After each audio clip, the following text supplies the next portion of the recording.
नमस्कार, छत्तीसगढ़ का number 1 bulletin देख रहे हैं आप और मैं हूं आपके साथ अवंतिका श्रीवास्तव। शुरुआत करेंगे बुलेटिन की। सबसे पहले पटवारियों से जुड़ी हुई एक बड़ी जानकारी सामने आ रही है। पटवारियों का आंदोलन जारी रहने वाला है। दूसरे दौर की बातचीत भी बेनतीजा साबित हुई है। राजस्व सचिव से मुलाकात में बात नहीं बन पाई है। मांगों पर अभी तक सहमति नहीं बन पाई है। 15 मई से पटवारियों की हड़ताल निरंतर जारी है। ये माना जा रहा था कि मुख्यमंत्री के साथ बातचीत होगी और उसके बाद कहीं ना कहीं बीच का रास्ता निकालने के लिए दोनों ही तरफ से सहमति मिल जाएगी, लेकिन राजस्व सचिव से मुलाकात हुई, बात नहीं बन पाई इस बार भी। और अब ये माना जा रहा है कि मांगों पर इसी तरह से अड़े रहेंगे पटवारी। हड़ताल 15 तारीख से ही लगातार चल रही है। 15 मई से पटवारी की हड़ताल जो चली है, उसके बाद किसी भी तरह से मानने को तैयार नहीं। दूसरे दौर की बातचीत भी बेनतीजा साबित हुई। इससे पहले भी बातचीत की कोशिश थी, लेकिन अपनी तमाम मांगों को लेकर लगातार पटवारी अड़े हुए। ये कहा जा रहा है कि काफी सामान्य मांगे हैं। अगर राज्य सरकार ये मांगे मान लेती है तब तो ठीक है, वरना ये हड़ताल लगातार जारी रहेगी। ये संकेत पहले ही पटवारी संघ दे चुका था। तो अब देखिए, आंदोलन को लेकर जैसे ही बातचीत का रास्ता कहीं ना कहीं राजस्व अधिकारियों की तरफ से तलाशने की कोशिश थी, लेकिन इसके बावजूद राजस्व सचिव के साथ जो मुलाकात पटवारी संघ के लीडर्स की हुई, वो भी बेनतीजा साबित हुई है। अब ये माना जा रहा है कि आगे भी पटवारियों का आंदोलन इसी तरह से जारी रहेगा।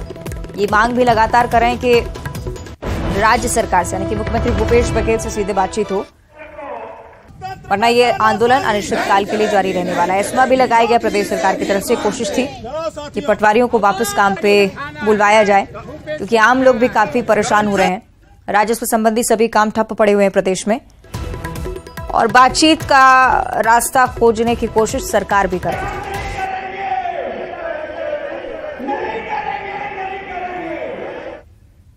चलिए, और ज्यादा चर्चा हम करेंगे। सहयोगी युगल तिवारी हमारे साथ लाइव जुड़ रहे हैं, उनका हम रुख कर लेते हैं। युगल, आपसे हम समझना चाहेंगे आगे क्या कुछ हो सकता है। ये माना जा रहा था कि मुख्यमंत्री से बातचीत होगी तब कुछ साफ हो पाएगा।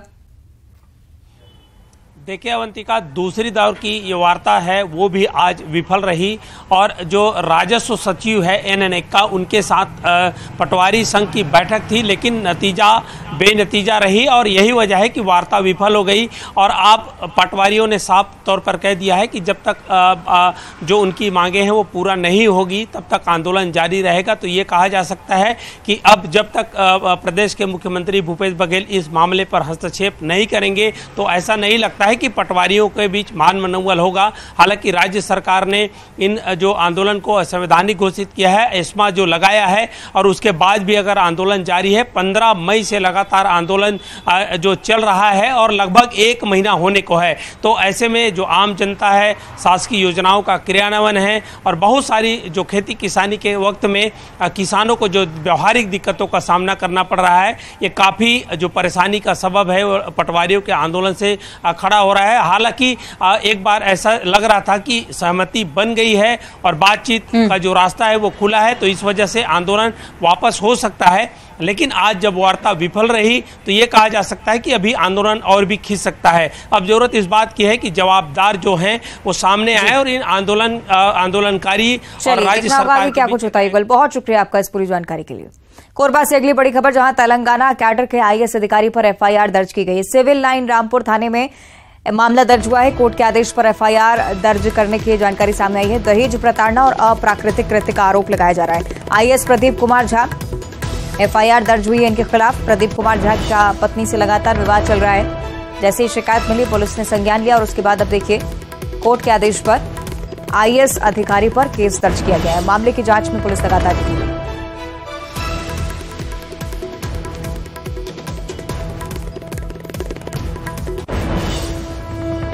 दहेज प्रताड़ना और प्राकृतिक कृत्य के आरोप लगाए जा रहे हैं। क्या कुछ उस मामले में अपडेट है, ये भी हम समझ लेते हैं। अब्दुल हमारे साथ जुड़ रहे हैं।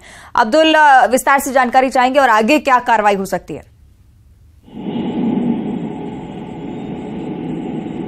जी, आपको बता दूं कि जो IAS अधिकारी है तेलंगाना कैडर के प्रदीप कुमार झा, उनकी पत्नी के साथ लंबे समय से विवाद की स्थिति निर्मित हुई और उसके बाद उसने इस मामले को लेकर पुलिस और प्रशासन तक भी पहुंची, लेकिन उस पर FIR दर्ज नहीं हुआ था और उसके बाद उसने कोर्ट की शरण ली और कोर्ट में परिवाद दायर किया और परिवाद दायर करने के बाद कोर्ट ने पूरे मामले की बयान लेने के बाद कोर्ट ने सिविल लाइन थाने को अपराध दर्ज कर जांच करने के लिए आदेशित किया और आज जो है सिविल लाइन थाने में मामला IAS अधिकारी पर दर्ज हो गया है और मामले की विवेचना की जा रही है। ठीक है, शुक्रिया आपका अब्दुल जानकारी के लिए।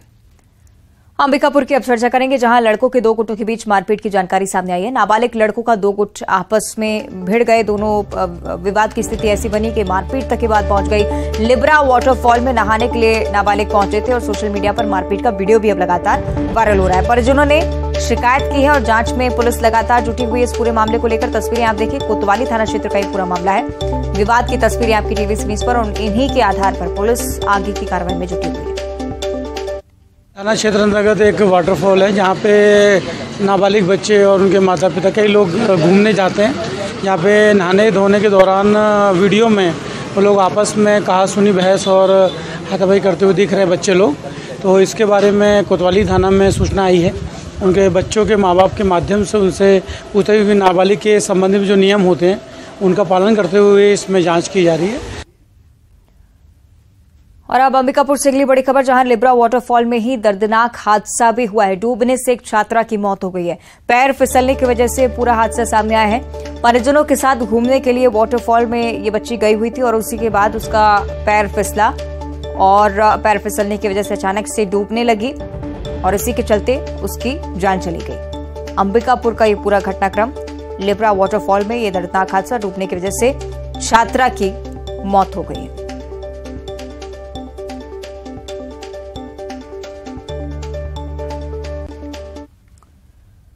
और अब बात करेंगे दुर्ग जिले की, जहां भिलाई इस्पात संयंत्र में एक बड़ा हादसा होते होते टल गया। URM में कई टन वजनी रोलर जा गिरा है और हादसे में बाल बाल बचे मजदूर वहां पर मौजूद थे।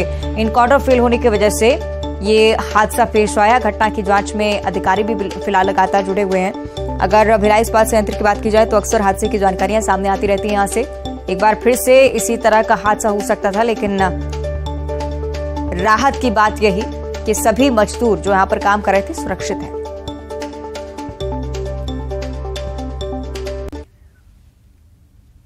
और अब रायपुर से अगली बड़ी खबर, जहां अमानक पानी की बिक्री पर कार्रवाई हुई है। BIS की टीम ने छापामार कार्रवाई की और यहां से अमानक पानी बनाने की सूचना लगातार मिल रही थी। इस सूचना के मिलने के बाद ही अधिकारी यहां पर पहुंचते हैं। छोटापारा में अवैध कारोबार लगातार चलाया जा रहा था, इस बारे में भी जानकारी थी। मौके से भारी मात्रा में पानी और स्टिकर बरामद किए जा चुके हैं। आगे की कार्रवाई में भी लगातार BIS की टीम जुटी हुई है।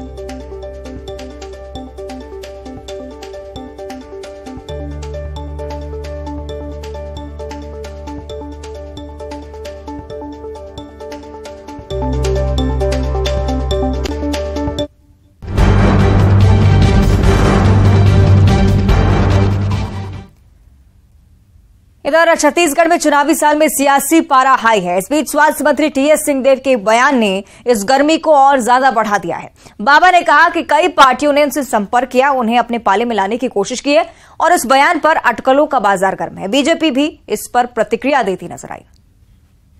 कई दलों ने संपर्क किया। एक सच्चाई है कि क्योंकि ये सार्वजनिक तौर पर कहने की बात नहीं। स्वास्थ्य मंत्री TS सिंहदेव के इस बयान से सियासी हलचल मच चुकी है। हालांकि बाबा ने ये साफ कर दिया कि वे कांग्रेस छोड़कर कहीं नहीं जाने वाले, लेकिन सवाल तो फिर भी उठेंगे। आखिर चुनावी साल में सिंहदेव पर कौन डाल रहा है डोरे? कांग्रेस में कौन करना चाहता है सेंधमारी? वो कौन सी पार्टियां हैं जिन्हें बाबा में गुंजाइश नजर आ रही है? हालांकि बाबा किसी का नाम नहीं ले रहे, लेकिन अटकलों का बाजार गर्म है। ऑपरेशन लोटस की बात नहीं है। देखिए, अगर कहीं किसी को लगता है कि गुंजाइश है तो हर राजनीतिक दल पहल करता है। तो उसी पहल के तहत घर के अंदर की बात थी, सार्वजनिक नहीं कहना था। वो लगता है सार्वजनिक ही होगी, तो मैंने वो सारी बातें बताई कि मैं कांग्रेस छोड़ के किसी दूसरी पार्टी में नहीं जाऊंगा। जवाबदारी जैसी मिलेगी मैं काम करूंगा। और कई दलों ने संपर्क किया। एक सच्चाई है कि क्योंकि ये सार्वजनिक तौर पे कहने की बात नहीं, उनके लिए भी पार्टी प्राइवेट मुलाकात थी, मुझे सार्वजनिक मैं कह भी नहीं सकता, नाम भी नहीं ले सकता, लेकिन जरूरी सही बात है कि सबने संपर्क किया था। तो एक चर्चा राजेश भाई ने छेड़ दी थी कि भाई बाबा ने बोला है कि 100 जन मैं भाजपा नहीं जाऊंगा, मैं कुछ नहीं बोलता तो वो बात आधी सी रह जाती। तो मैंने पूरा खुलासा किया कि सच्चाई है। छत्तीसगढ़ में कांग्रेस को कोई भी झटका बीजेपी के लिए फायदा है, तो टीएस सिंहदेव का बयान कहीं इस ओर इशारा तो नहीं कि चुनावी साल में बीजेपी ने उन्हें अपने पाले में लाने की कोशिश की है? इस सवाल का जवाब तो सिंहदेव ही दे सकते हैं, लेकिन बीजेपी ने अपना रुख साफ किया है। नेता प्रतिपक्ष नारायण चंदेल ने सिंहदेव के इस बयान पर निशाना साधा है। उन्होंने कहा कि ऐसी क्या नौबत आई कि बाबा को सफाई देनी पड़ गई। नारायण चंदेल ने कहा कि हो सकता है बाबा कांग्रेस में उपेक्षा झेल रहे हैं। बाबा को ये कहने की आवश्यकता क्यों पड़ रही है? बाबा को ऐसी क्या स्थिति पैदा हो गई जो इस बारे में सफाई दे रहे हैं? जिसको देखिए, भारतीय जनता पार्टी हो चाहे अन्य राजनीतिक दल हो, बाबा में कोई संभावनाएं दिखती होंगी ना। बाबा को इस प्रकार के बयान की आवश्यकता क्यों पड़ी, सार्वजनिक बयान की? मुझे लगता है कि बाबा कांग्रेस में भारी उपेक्षा का दर्द झेल रहे हैं और हो सकता है बेचारे सार्वजनिक बयान नहीं कर सकते, अच्छे आदमी हैं, कमरे में जाकर के सिसकते होंगे। चुनावी साल में जोड़ तोड़ दल बदल नई बात नहीं है। पार्टियां अपने फायदे के लिए दूसरे दलों के नेताओं पर डोरे डालती ही हैं। तो क्या छत्तीसगढ़ में भी वही रणनीति अपनाई जा रही है? युगल तिवारी, न्यूज़ 18, रायपुर। और इसी को लेकर पीसीसी अध्यक्ष मोहन मरकाम ने कहा है कि छत्तीसगढ़ में बीजेपी वाले सफल नहीं होंगे। वहीं बीजेपी प्रदेश प्रभारी को बगवा बताने पर भी मोहन मरकाम ने प्रतिक्रिया दी। कहा है कि इससे पहले भी कई बगवा आए और चले गए। हमारे वरिष्ठ नेता आदरणीय टीएस सिंहदेव साहब वरिष्ठ नेता हैं।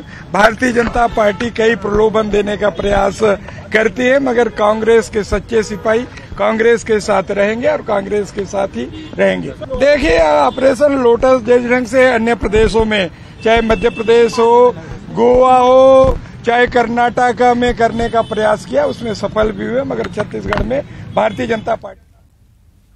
इधर पांचों संभागों में संभागीय सम्मेलन करने के बाद कांग्रेस ने आज विधानसभा चुनाव की तैयारियों को लेकर बैठक की है। मंत्री रविन्द्र चौबे के आवास पर बैठक हुई। प्रदेश प्रभारी कुमारी शैलजा पहुंची, मुख्यमंत्री भूपेश बघेल मौजूद थे, पीसीसी अध्यक्ष मोहन मरकाम और गृह मंत्री ताम्रध्वज साहू वहां पर मौजूद रहे। मोहम्मद अकबर सहित पार्टी के तमाम बड़े नेता शामिल हुए हैं। बैठक में चुनाव को लेकर रणनीति पर चर्चा हुई है और कांग्रेस बूथ चलो अभियान भी चलाने वाली है। इसके साथ ही कांग्रेस के बड़े नेता बूथों की समीक्षा करेंगे। पार्टी की अगली बैठक 22 जून को। देखिए, 22 तारीख को हम लोग फिर से बैठेंगे और जो अन्य विषयों पर जो चर्चाएं नहीं हुई है उन विषयों पर भी हम लोग चर्चा करेंगे, क्योंकि चुनाव 2023 नजदीक है। इसलिए हम लोग विस्तार से हर मुद्दों पर, किन मुद्दों को लेकर हम जनता के बीच में जाएंगे, सभी मुद्दों पर, सभी पहलुओं पर हम लोग विचार। इधर छत्तीसगढ़ से कांग्रेस की राज्यसभा सांसद रंजीत रंजन दुर्ग दौरे पर पहुंची। उन्होंने भिलाई में जिला कांग्रेस की बैठक ली है, जिसमें विधानसभा चुनाव की रणनीति पर चर्चा की गई है। इस दौरान उन्होंने कहा कि इस बार छत्तीसगढ़ विधानसभा चुनाव में कांग्रेस का मैनिफेस्टो बहुत खास होगा।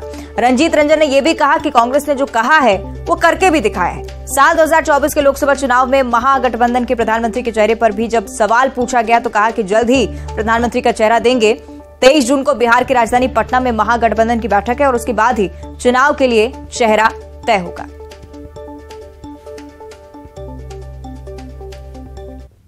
मध्य प्रदेश में प्रियंका जी ने कई घोषणाएं की हैं, आप यहाँ पे भी देखेंगे। और कांग्रेस के घोषणाओं में ये अंतर है हम कर्नाटक में कहा और करके आए हैं, मध्य प्रदेश में भी, राजस्थान में भी कहा और करके आए हैं, हिमाचल में भी कहा और करके आए हैं। यहाँ पे बहुत कुछ कहा और कर रहे हैं जो अभी तक नहीं हुआ, ये अगले मैनिफेस्टो में आप देखें। मैंने बोला हम पूरा महागठबंधन एक साथ है और हम पूरे महागठबंधन मिलकर ऐसी सरकार जो दिल्ली में बैठ के पूरे देश को बेचने का काम कर रही है, ना उससे महंगाई कम हो पाई, ना वो युवाओं को रोजगार दे पाई।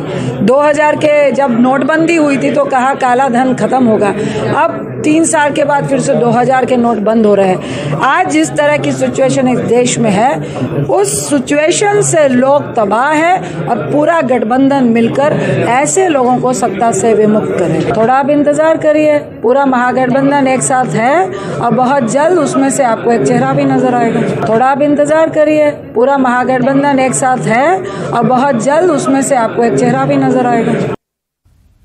और इस बीच छत्तीसगढ़ के मौसम को लेकर एक बड़ी जानकारी सामने आ रही है। प्रदेश में कल से प्री मानसून गतिविधियां शुरू हो सकती हैं।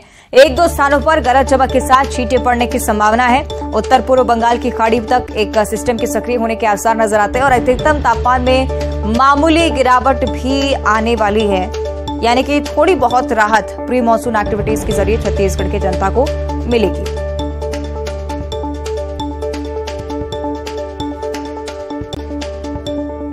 इधर छत्तीसगढ़ में भूपेश बघेल सरकार की योजनाओं का प्रचार और प्रसार करने के लिए साइकिल यात्रा पर एक युवक निकला है। राजनांदगांव के यश सोनी गरियाबंद जिले के फिंगेश्वर पहुंच चुके हैं। कांग्रेस कार्यकर्ताओं ने उनका जोरदार स्वागत किया। इस मौके पर यश सोनी ने बताया कि वो सरकार की योजनाओं के प्रचार के लिए 25,000 किलोमीटर की साइकिल यात्रा कर रहे हैं, जो राजधानी रायपुर में सीएम हाउस पर खत्म हुई।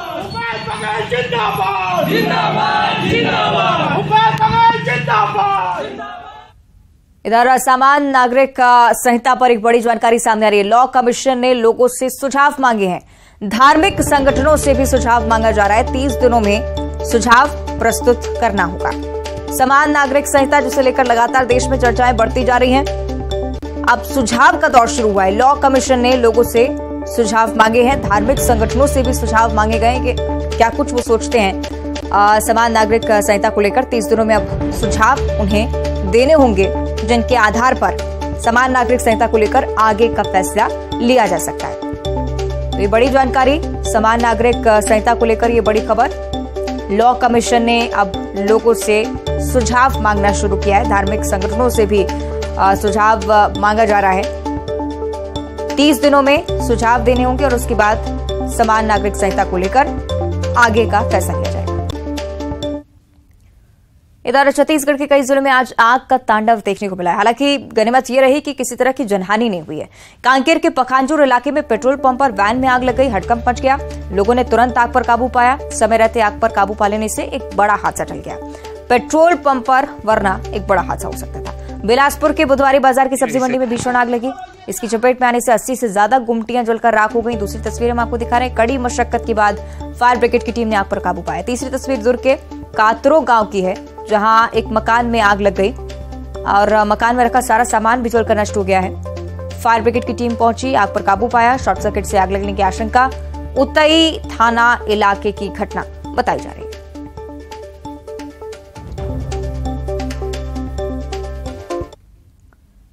और अब देखिए 25 सेकंड में खबर।